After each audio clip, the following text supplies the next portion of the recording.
नमस्कार, हिमाचल अभी से मैं दिव्या। पेश है अभी तक के मुख्य समाचार। हिमाचल के डिग्री कॉलेजों में आज से शुरू हुई ऑनलाइन प्रवेश प्रक्रिया। दिल्ली से जयपुर तक गहलोत सरकार बचाने में जुटी कांग्रेस। विधायक दल की बैठक शुरू।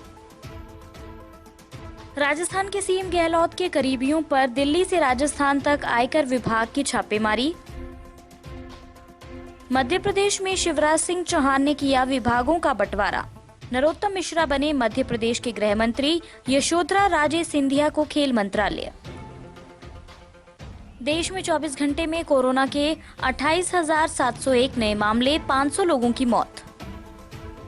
पश्चिम बंगाल में बीजेपी विधायक का शव दुकान से लटका मिला, परिजनों ने लगाया हत्या का आरोप। उत्तर प्रदेश के सभी विश्वविद्यालयों के लिए गाइडलाइन जारी, अक्टूबर से शुरू होगा नया सत्र। जम्मू कश्मीर के अनंतनाग में आतंकियों और सुरक्षा बलों के बीच मुठभेड़ में एक आतंकी ढेर। लद्दाख के पश्चिमी क्षेत्र में सेनाओं के पीछे हटने के बाद चीन के दावे को लेकर नक्शा मांगेगा भारत। इंदौर में जहां हुआ था डॉक्टरों पर हमला, अब वहां स्वास्थ्य कर्मियों के पहुंचने पर होता है फूलों से स्वागत। अब समाचार विस्तार से। आपके स्वास्थ्य का प्रहरी श्री बालाजी हॉस्पिटल, कांगड़ा, हिमाचल। हिमाचल के डिग्री कॉलेज में सोमवार से प्रवेश प्रक्रिया शुरू हो गई है। उच्च शिक्षा निदेशालय ने सभी कॉलेज प्रिंसिपलों को 12वीं कक्षा पास कर चुके विद्यार्थियों को ऑनलाइन माध्यमों से दाखिले देने के आदेश जारी कर आज से कॉलेजों में प्रवेश प्रक्रिया पूरी करने के लिए प्रिंसिपल सहित अनिवार्य स्टाफ को आने को कहा था, जिसके चलते कॉलेजों में प्रवेश प्रक्रिया शुरू हो गई है। इसके साथ निदेशालय ने फर्स्ट और सेकेंड ईयर के विद्यार्थियों को अगली कक्षा में रोल ऑन आधार पर दाखिले देने को भी मंजूरी दे दी है। आज से इस माह के अंत तक प्रवेश प्रक्रिया को पूरा किया जाना चाहिए। अगर कोई विद्यार्थी 31 जुलाई तक किन्हीं कारणों से दाखिले नहीं करवा सकेंगे तो उन्हें अगस्त से भी दाखिले दे दिए जाएंगे। कॉलेजों में प्रवेश प्रक्रिया बेशक ऑनलाइन माध्यम से की जाएगी, लेकिन स्टाफ के आने के चलते शिक्षा निदेशालय ने प्रिंसिपलों को थर्मल स्कैनर, सैनिटाइजर का इंतजाम करने को कहा है। इसके अलावा आने और जाने के लिए अलग अलग रास्ते चुनने को कहा है। अगर कहीं ज्यादा एंट्री पॉइंट है तो उन्हें बंद भी करना होगा। स्टाफ के बीच की सोशल डिस्टेंसिंग का पालन करने के निर्देश दिए गए हैं। राजस्थान में 18 महीने पुरानी अशोक गहलोत सरकार पर संकट के बादल मंडरा रहे हैं। प्रदेश के डिप्टी सीएम सचिन पायलट ने सीएम के खिलाफ खुली बगावत कर दी है। इसी बीच कांग्रेस पार्टी ने विधायक दल की बैठक बुलाई है। इसमें शामिल होने से पायलट ने इनकार कर दिया है। उनका दावा है कि उनके साथ 30 से अधिक विधायक हैं। वहीं कांग्रेस के वरिष्ठ नेता सरकार बचाने की कोशिश में लगे हुए हैं। इसी वजह से केसी वेणुगोपाल आज जयपुर पहुंचेंगे। अशोक गहलोत की बैठकों से दूर विधायकों में अधिकांश सीएम के कामकाज के तरीके से सख्त नाराज है। इस बीच कांग्रेस विधायक महेंद्र चौधरी का कहना है कि बीजेपी राज्य में सरकार नहीं गिरा पाएगी। सभी विधायक सीएम अशोक गहलोत के साथ हैं, कोई भी नाराज नहीं है। सूत्रों की माने तो अगर सचिन पायलट और उनके समर्थक आज होने वाली बैठक में नहीं आते हैं तो पार्टी उन पर एक्शन ले सकती है। इसके साथ ही राजस्थान का नया प्रदेश अध्यक्ष चुना जाएगा। कांग्रेस पार्टी रघुवीर मीणा को प्रदेश अध्यक्ष बना सकती है। राजस्थान में सियासी संकट के बीच मुख्यमंत्री अशोक गहलोत के करीबियों पर आयकर विभाग का शिकंजा कसना शुरू हो गया है। आयकर विभाग के 200 से अधिक अधिकारियों और कर्मचारियों ने दिल्ली और राजस्थान की कई जगहों पर छापेमारी की है। ये छापेमारी अशोक गहलोत के करीबी धर्मेंद्र राठौर और राजीव अरोड़ा के ठिकानों पर की गई है। सीएम अशोक गहलोत के करीबी और ज्वेलरी फर्म के मालिक राजीव अरोड़ा के ठिकानों पर सोमवार सुबह आयकर विभाग की टीम पहुंची। उनके घर और दफ्तरों पर छापेमारी चल रही है। खास बात यह है कि इस छापेमारी की सूचना स्थानीय पुलिस को नहीं दी गई थी। आयकर विभाग की टीम केंद्रीय रिजर्व पुलिस के साथ छापेमारी को अंजाम दे रही है। राजीव अरोड़ा के अलावा धर्मेंद्र राठौड़ के आवास और दफ्तर पर आयकर विभाग की टीम छापेमारी कर रही है। धर्मेंद्र अरोड़ा को भी सीएम अशोक गहलोत का करीबी बताया जाता है। मध्य प्रदेश के सीएम शिवराज सिंह चौहान ने मंत्रियों के बीच विभागों का बंटवारा कर दिया है। नरोत्तम मिश्रा को मध्य प्रदेश का गृह मंत्री बनाया गया है। इसके साथ साथ उन्हें संसदीय कार्य और कानून और न्याय मंत्री की भी जिम्मेदारी दी गई है। शिवराज सरकार में यशोधरा राजे सिंधिया को खेल और युवा कल्याण मंत्रालय के साथ ही तकनीकी शिक्षा, स्किल डेवलपमेंट और रोजगार मंत्रालय की जिम्मेदारी दी गई है। हाल ही में शिवराज सिंह चौहान कैबिनेट में 28 नए मंत्रियों की एंट्री हुई थी। राज्यपाल आनंदीबेन पटेल ने उन्हें पद और गोपनीयता की शपथ दिलाई थी। विभागों के बंटवारे के बाद सीएम शिवराज सिंह चौहान के पास सामान्य प्रशासन, जनसंपर्क, नर्मदा घाटी विकास, विमानन के साथ ऐसे समस्त विभाग हैं जो किसी अन्य मंत्री को नहीं दिए गए हैं। देश में पिछले 24 घंटे में कोरोना के 28,701 नए मामले सामने आए हैं और 500 लोगों की मौत हुई है। देश भर में कोरोना पॉजिटिव मामलों की कुल संख्या 8,78,254 हो गई है, जिनमें से 3,01,609 सक्रिय मामले हैं। 5,53,471 लोग ठीक हो चुके हैं या उन्हें अस्पताल से छुट्टी दे दी गई है और अब तक 23,174 लोगों की मौत हो चुकी है। ओडिशा में पिछले 24 घंटे में कोरोना के 616 नए मामले सामने आए हैं। कर्नाटक के मंत्री सीटी रवि कोरोना पॉजिटिव पाए गए हैं। उनकी पत्नी और स्टाफ के सदस्यों की रिपोर्ट नेगेटिव आई है। उत्तर प्रदेश में कोरोना वायरस महामारी के बीच सावन के दूसरे सोमवार को भी मेरठ के औघड़नाथ मंदिर के कपाट बंद होने के चलते श्रद्धालुओं ने मंदिर के बाहर से ही भगवान भोलेनाथ के दर्शन किए। अन्य समाचार ब्रेक के बाद।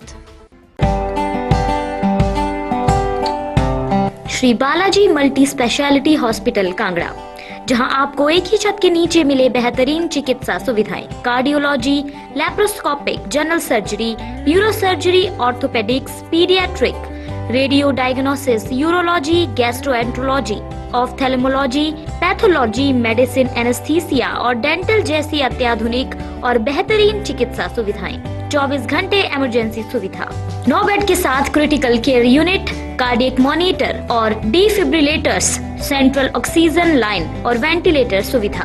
हिमाचल प्रदेश के सबसे बड़े निजी स्वास्थ्य सेवा प्रदाताओं में से एक Shri Balaji multi speciality hospital Kangra राष्ट्रीय स्वास्थ्य बीमा योजना के साथ सूचीबद्ध Shri Balaji multi speciality hospital Kangra BPL परिवारों के लिए अस्पताल में कैशलेस भर्ती होने के साथ ही ईसीएच की भी सुविधा।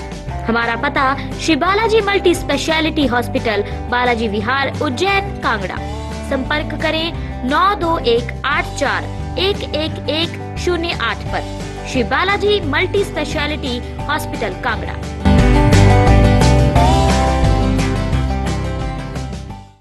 बीजेपी के विधायक देवेंद्र नाथ रॉय सोमवार सुबह उत्तर बंगाल के उत्तर दिनाजपुर में अपने घर के पास मृत पाए गए। बीजेपी विधायक का शव हेमताबाद के बोंडोल में उनके घर के पास एक दुकान की बालकनी में लटका हुआ मिला। परिजनों ने हत्या का आरोप लगाया है।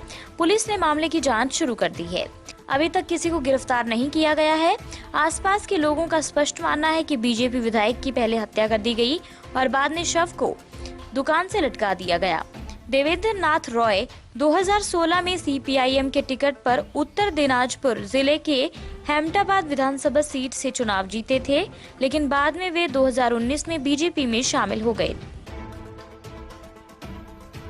उत्तर प्रदेश के सभी विश्वविद्यालयों के लिए सरकार ने नई गाइडलाइन जारी कर दी है। कोरोना वायरस की वजह से राज्य विश्वविद्यालयों के लिए नई गाइडलाइन जारी की गई है।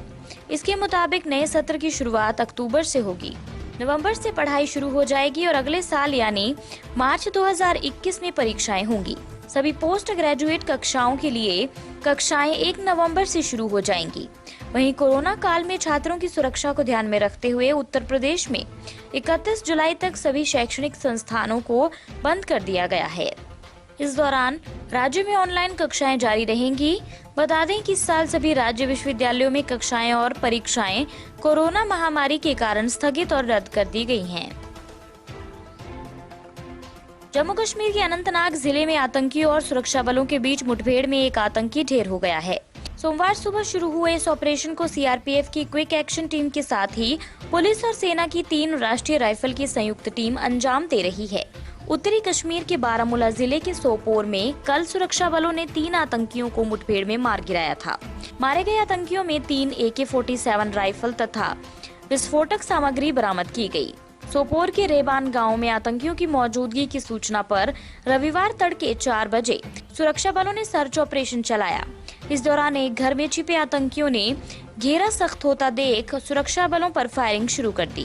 पहले तो सुरक्षा बलों ने उन्हें समर्पण का भरपूर मौका दिया, इसके बाद भी उन्होंने गोलीबारी जारी रखी तो जवाबी कार्रवाई से मुठभेड़ शुरू हो गई। इसमें 3 आतंकी मार गिराए गए हैं। भारत ने पश्चिमी क्षेत्र में सेनाओं के पूरी तरह से पीछे हटने और भारतीय सेना के अपनी पेट्रोलिंग पोस्ट पर वापस जाने के बाद नक्शे के आदान प्रदान के लिए चीनी पक्ष को आगे बढ़ाने की योजना बनाई है।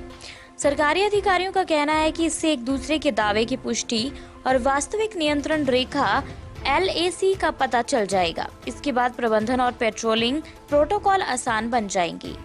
अभी तक चीन ने इस क्षेत्र में नक्शों का आदान प्रदान करने से मना कर दिया है। 22 राउंड की बातचीत के बाद चीन ने नक्शों का आदान प्रदान करने या LAC को स्पष्ट करने के प्रति कोई इच्छा जाहिर नहीं की है। उसने केवल केंद्रीय क्षेत्र के नक्शों का आदान प्रदान किया है। गलवां झड़प के बाद भारत को उम्मीद है कि इस क्षेत्र में भी सहमति बन जाएगी। नक्शों के आदान प्रदान के लिए चीन की अनिच्छा इस संदेह को जन्म देती है कि वे इसे जमीन पर स्थिति को बदलने की कोशिश कर रहे हैं। 3 महीने पहले कोरोना काल के दौरान इंदौर का टाटपट्टी बाखल इलाका सुर्खियों में छा गया। दरअसल यहां एक कोविड-19 मरीज को देखने गई स्वास्थ्य कर्मियों की टीम पर लोगों ने हमला कर दिया। कोरोना काल में डॉक्टरों पर हुए हमले का ये पहला मामला था। देश के अन्य हिस्सों में हुए हमलों के बाद भी टाटपट्टी बाखल को अपमान की नजर से देखा गया। वहीं उस घटना के बाद से यहाँ काफी कुछ बदल गया है। पिछले 2 महीनों से यहाँ एक भी कोरोना वायरस का मामला सामने नहीं आया है। ये इलाका एक समय कोरोना वायरस हॉटस्पॉट था, लेकिन अब कोविड-19 रिकवरी में बेंचमार्क के रूप में उभरा है। दरअसल डॉक्टरों पर हुए हमले के बाद यहाँ के बुजुर्गों ने इलाके के लोगों को समझाने का जिम्मा संभाला। बुजुर्गों ने यहाँ के हर घर पर जाकर निवासियों से कहा कि उन्हें अफवाहों पर ध्यान देने की जरूरत नहीं है, बल्कि स्वास्थ्य टीम के साथ सहयोग करने की जरूरत है। इसी के साथ ये बुलेटिन यहीं समाप्त होता है। अगला रेडियो बुलेटिन सुनिए शाम 7:30 बजे। तब तक के लिए नमस्कार। आपके स्वास्थ्य का प्रहरी श्री बालाजी हॉस्पिटल, कांगड़ा, हिमाचल।